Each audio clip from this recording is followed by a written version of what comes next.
Come up, Mr. Jones. Mr. Neiland is in Cancun until Monday next week, Judge, so he's not available this morning. I so understand. I'm kind of filling in. I have had a chance to look at this violation report regarding missed blows. I'm assuming that's our issue here today. Spoken with Mr. Jones about that. Pressed upon him. This judge isn't here to play. No nonsense, no delays, and definitely no tolerance for courtroom theatrics. When a judge runs a tight ship like this, there's zero room for games. And you're about to see exactly what that looks like in action. Need for perfection here. This is no tolerance. Absolutely no tolerance, because we've had one issue after the other. Testing positive for here, doing that over there.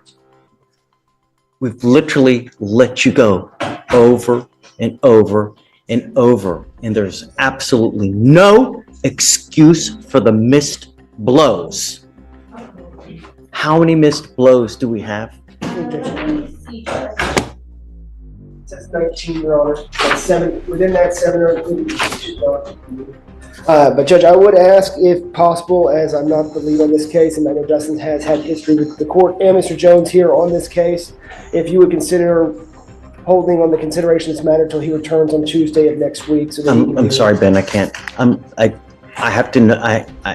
You have to know that we mean business. This is courtroom tough love, plain and simple. The judge isn't mincing words. Break the rules and you're done. No warnings, no wiggle room. But here's the real question. Should a string of missed tests outweigh clean ones? Sound off in the comments. I want to hear your take. I'm not here to toy with you and play games with you. Know what the expectation is in this court. You've been with me for as long as we've had. You're over there. Because I have a cold, y'all. Cold weather. I apologize. So can I please speak on the breathalyzer? No. You know what the expectation is. You have 19 missed tests. That's it. I'm sorry, Ben, I can't. You're here, and instead, you're a capable and outstanding lawyer. I have the utmost respect for you, but 19 missed tests are 19 missed tests. And I've been telling him since the absolute beginning, there's just no tolerance. Oh, please, no.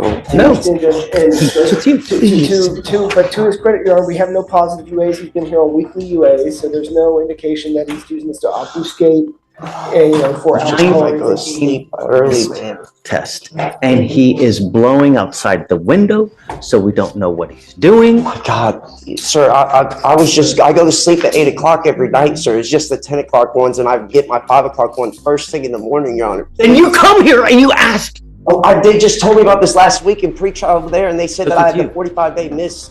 You have 19 missed blows, dude. Covering the camera. Please, Honor. I will do anything. I'll even go on that drug ankle mode. I'll do anything, Your Honor. I'm really... Desperation mode activated. We've all seen this last-ditch courtroom Hail Mary. Tears, promises, swearing to God. But is it genuine redemption?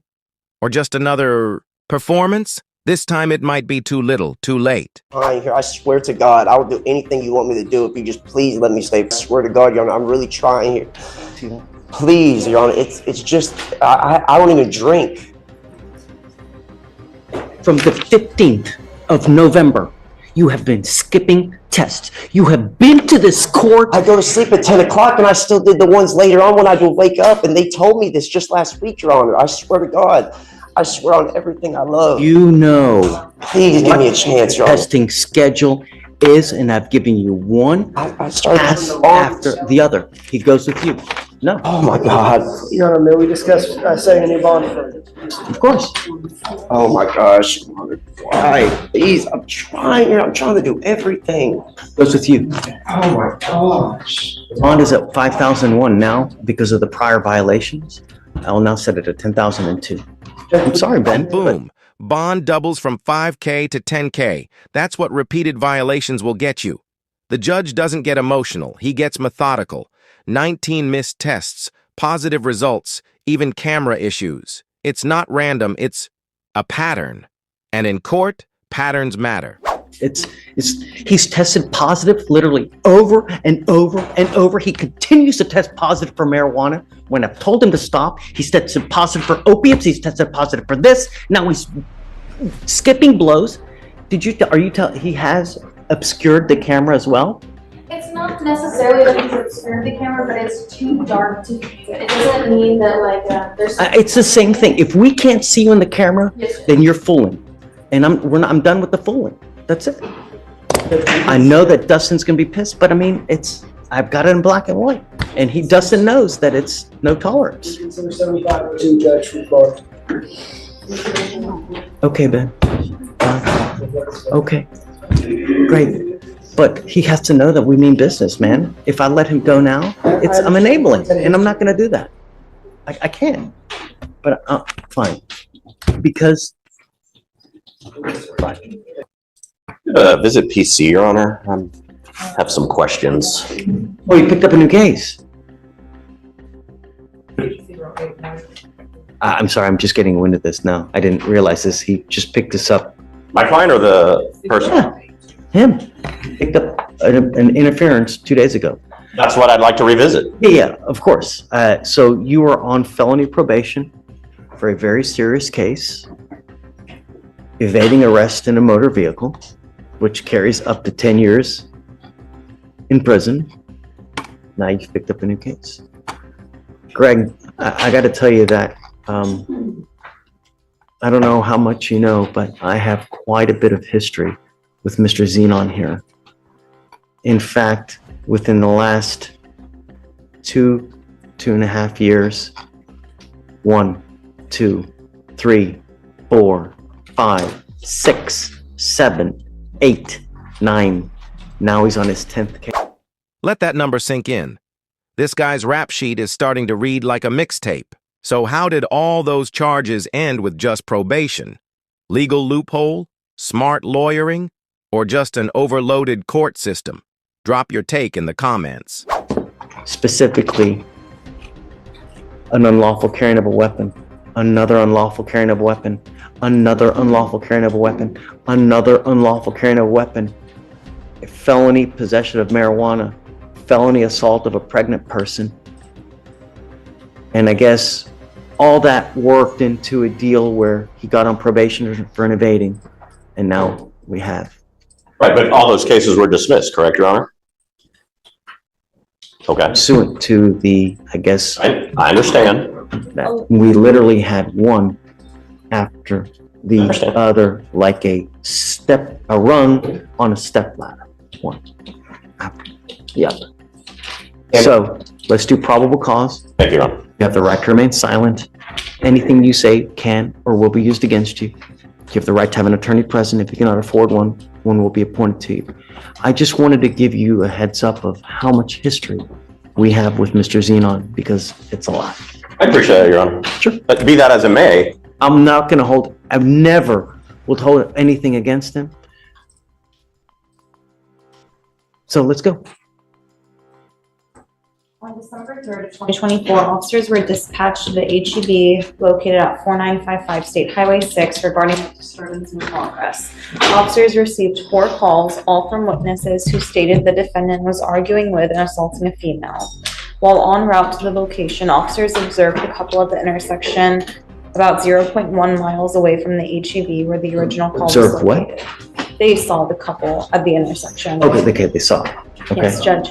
The defendant was uncooperative with officers. The defendant advised he and the complainant were involved in a verbal altercation and stated he threatened her, saying he would slap her. When officers advised the defendant that he was in custody for an outstanding warrant, he got upset and began to yell. Officers located a clear plastic bag containing 3.6 grams of marijuana. The defendant refused to comply with officers' commands to sit down and would not place his legs and feet inside the vehicle. The defendant pushed back against the officer's hand with his chest when he attempted to help him into the vehicle, pushed his legs straight and applied force toward officer's hand in an attempt to stop him from placing his legs inside the vehicle, and then used the bottom of his foot against the bottom of the door frame to further resist. The defendant refused to speak with officers and would not cooperate with the investigation. All witnesses on scene heard the defendant threaten to hit CW, and another witness stated she observed the defendant push the complainant in the chest and face with 2 open hands. He does have an active felony warrant from the Fort Bend County Sheriff's Office for aggravated assault with a deadly weapon. But he has an open ag assault somewhere else too? In Fort Bend County, Judge. my understanding is it's And an it was older open case. warrant at that time? Yes, Judge. May I respond to all this, Your Honor? Sure. Please. Where's the interference? Okay. They're putting him in a car and he's like going blank. It's not interference with public duties. If they're sitting there saying they have a marijuana charge they could have done, is it a resisting? Maybe, but it's not an interference with the public duties. They said he didn't talk. He doesn't have to talk to them. Like, and they're I understand and they're a 0.1 mile away from the location. So for what? Well, okay, I get that, but so we have what we have. We've got a disturbance at HEB.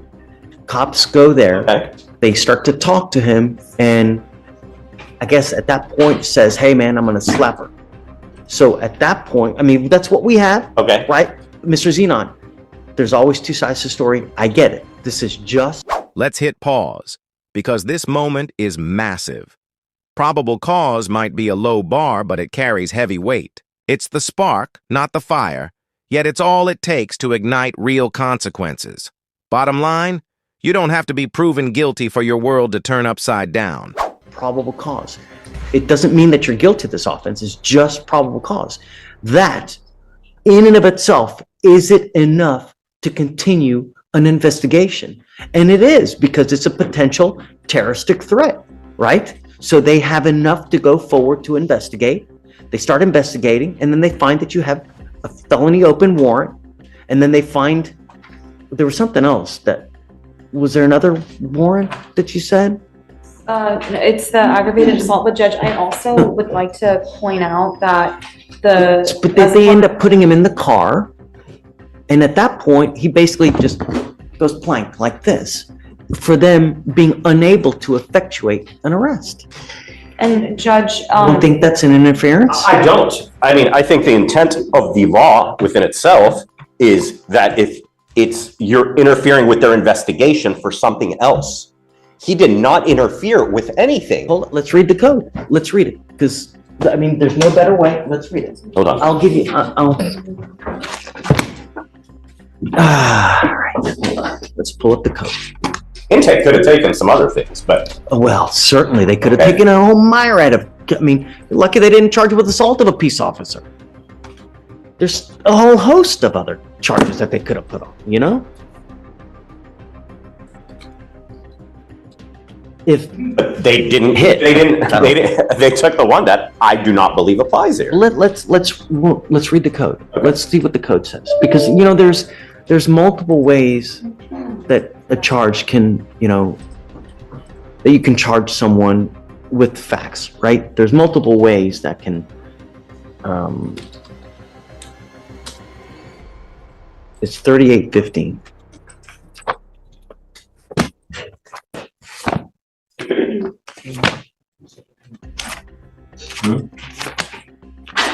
That's okay, don't worry.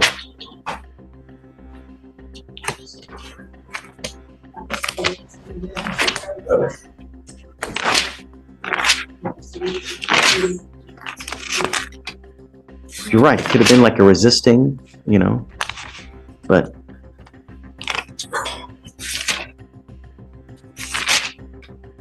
Okay, you ready? A person commits an offense if the person with criminal negligence interrupts, disrupts, impedes, or otherwise interferes with, number one, a peace officer while the peace officer is performing a duty or exercising authority imposed or granted by law. Two, a person who is employed to provide emergency medical services, a firefighter. Number three, for an animal under supervision. Now,